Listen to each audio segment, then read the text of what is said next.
Everyone, welcome to my channel. दोस्तों, मेरे channel में आप सभी का स्वागत है और जो न्यू सब्सक्राइबर हैं उनका हार्दिक अभिनंदन है। दोस्तों, कैसे हैं आप सब? मैं अंकिता जबलपुर से कर रही हूँ आप सबका स्वागत।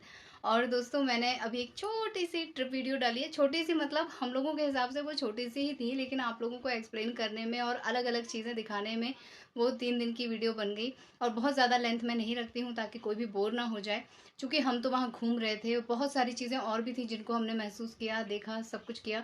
लेकिन जो लोग ऐसे दर्शक होते हैं ना, वो थोड़ा-सा बोर हो जाते हैं, बहुत ज़्यादा एक तरह की चीज़ देख के। तो मुझे लगा कि भाई समेट लो बातें करने के लिए तो मैं अलग से बैठ सकती हूँ, वीडियो में कितनी बातें करूँ।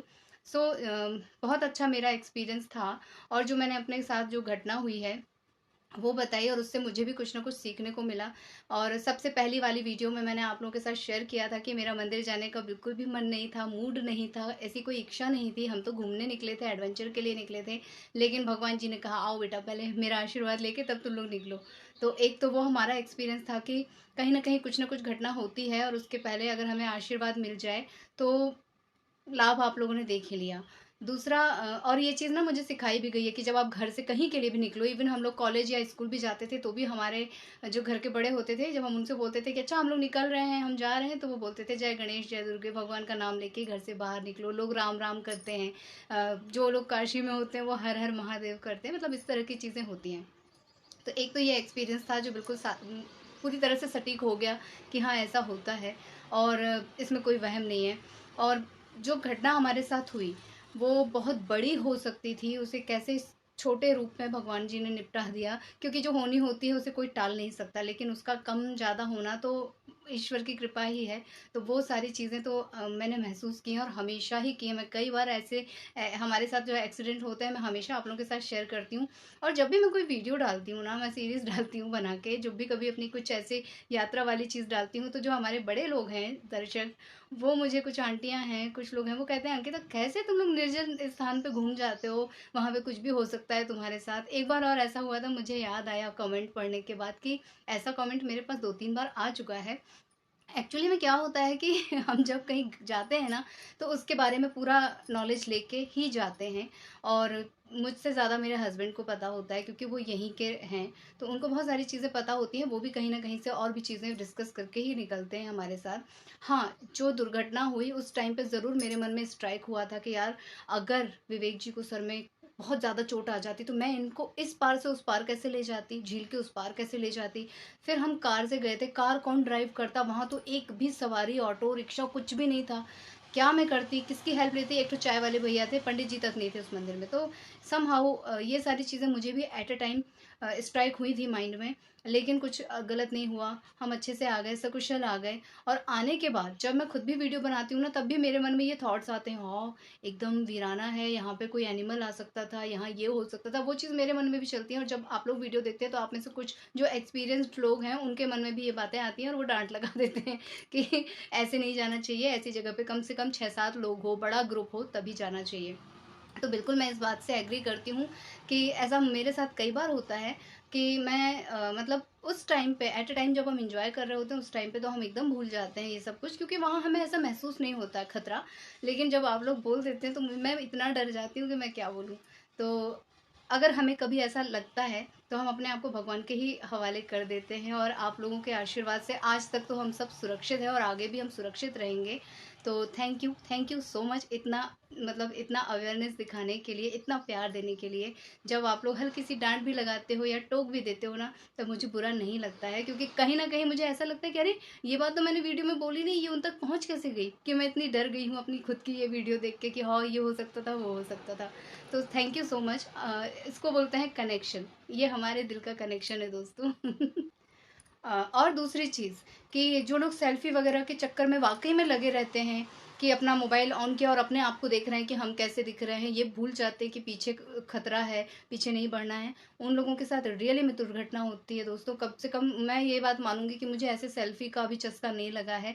मैं बिल्कुल भी इस चीज़ को बढ़ावा नहीं देती हूँ, ना ही मैं अभी चाहती हूँ कि ये सीखे। कई बार मैंने देखा है कि कई सारे बच्चे इस तरह के स्टंट करते नजर आते हैं कि बड़ी चट्टान पे खड़े होकर वहां से कूद रहे हैं, कूदते हुए दिखा रहे हैं। इवन अभी जब हम वाराणसी गए थे तो मैंने ट्रेन में से देखा कि जरा सा आउटर पे अगर ट्रेन खड़ी हुई है रुकी है। तो ऐसी-ऐसी जगह लोग सेल्फी ले रहे थे, रील बना रहे थे। रील बनाने का जो सबसे ज़्यादा लोगों को चस्का लगा है ना, इतना ज़्यादा मुझे खराब लगा देख के कि एक ट्रेन आ रही है, आपको दिख रही है सामने से कि वो ट्रेन आ रही है, आपने डिस्टेंस देख लिया और आपकी ट्रेन खड़ी हुई है और आप पीठ करके उस वाली ट्रेन के हिसाब से आप वो रील बना रहे हो। मान लो कि धक्का लग जाए, आपका मेजरमेंट आंखों का कुछ गलत हो जाए, तो क्या होगा? और ऐसे में ही दुर्घटनाएं होती हैं। तो क्या ही बोलूं मैं, वाकई में ये सब चीज़ें ना मैं देखती हूँ या कभी ऐसा महसूस करती हूँ तो मन करता है जाके दो चपट लगा दूँ लोगों को रोकूं, लेकिन फिर यही लगता है कि किस किस को रोकूंगी। लोगों के पास खुद की बुद्धि कहाँ चली गई है? इतना गैजेट ने अपने कब्जे में ले लिया है कि आप ये अपना भला बुरा नहीं सोच पा रहे हो, तो फिर अब क्या ही है। तो बहुत सारी चीज़ें मैंने होते देखी हैं और मैं बिल्कुल इस बात से मैं क्या बोलूँ, इत्तेफाक रखती हूँ कि हाँ, आपने जो सलाह दी है, आप लोग जैसा सोचते हो वो सेम चीज़ें मेरे मन में भी आती हैं। इवन उत्कर्ष अभी भी स्कूल जाते हैं तो मैं हमेशा इसको बोलती हूँ कि कोई बच्चा अगर रेलिंग पे ऐसे फिसल रहा हो, सीढ़ी प्रॉपर ना उतर रहा हो, आप उसकी देखा सीखी नहीं करना। आप मना करना, अगर नहीं मानता है तो भी आप उसको मतलब आप वहाँ से हट जाओ। और बाकी सब चीज़ों के लिए टीचर्स हैं, क्योंकि बच्चों इसने इसने ही बताया है मुझे कि मम्मी बच्चे जो है ना इस तरह से स्टंट करते हैं और बोलते हैं देख हल्क ऐसे करता है, सुपरमैन ऐसे करता है, थॉर ऐसे करता है। अब लोग एवेंजर्स जो है उनको बच्चे देखते हैं और उसके बाद वैसा स्कूल में जाके करते हैं, एक दूसरे को दिखा दिखा के करते हैं, एक दूसरे को स्टोरी सुना सुना के करते हैं। तो हम कितना क्या ही रोकेंगे। और समहाउ मुझे यही लगता है कि ये ना कहीं न कहीं माता-पिता की ज़िम्मेदारी है, ना कि स्कूल टीचर की ज़िम्मेदारी है, ना ही बाकी बच्चों की ज़िम्मेदारी है। खुद माता-पिता की ज़िम्मेदारी है कि ठीक है, आपका बच्चा देख रहा है, एन्जॉय कर रहा है, उसे एन्जॉय करने दो। लेकिन सही गलत का अंतर आप बताओ। उसका क्या बुरा हो सकता है, ये आप बताओ। कुछ भी हो, वो बच्चा ही है। उसको नहीं मालूम है, टीवी में जो भी चीज़ें बच्चे देखते हैं उसको हकीकत मान लेते हैं, लेकिन रियलिटी से वो लोग बहुत कोसों दूर होते हैं। उनको सच्ची में नहीं मालूम है कि ऐसा हल्क-वल्क कुछ नहीं होता है, आयरन मैन कुछ नहीं होता है, ये सब बच्चों के लिए कार्टून कैरेक्टर्स हैं।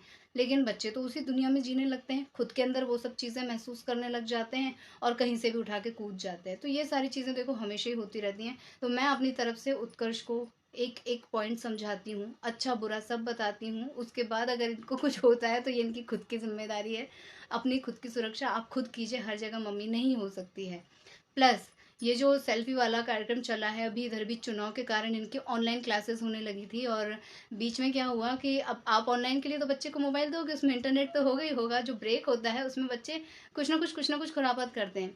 भगवान की दया है कि अभी तक उत्कर्ष कुछ भी ऐसे निकाल के ऊट-पटांग सर्च वर्च नहीं करते हैं। इनको शौक है फ़ोटो खींचने का। ये बैठ के अपनी अलग-अलग पोज़ में, स्कूल यूनिफ़ॉर्म में, तो ऐसे, तो वैसे फ़ोटो ज़रूर खींचते हैं। जब भी मैं मोबाइल चेक करती हूँ तो मुझे इसकी ढेर भर फ़ोटोज़ मिलती हैं। तो उस समय मुझे ये फ़ील हुआ कि इसको अभी से मैं थोड़ा-सा सजग करूँ, आज नहीं कल मुझे इसे मोबाइल हैंडओवर करना ही होगा। तो एटलीस्ट अभी से इसको बताना शुरू करूँ कि बेटा कभी भी कहीं भी स्टंट करते हुए आप नहीं बनाना। आपको फ़ोटो खींचने का शौक है, ज़रूर करो, किसी से खिंचवा लो, बट आप खुद से सेल्फ़ी मोड में लेके यहाँ से वहाँ कूदते हुए इस तरह से प्लीज़ मत करना।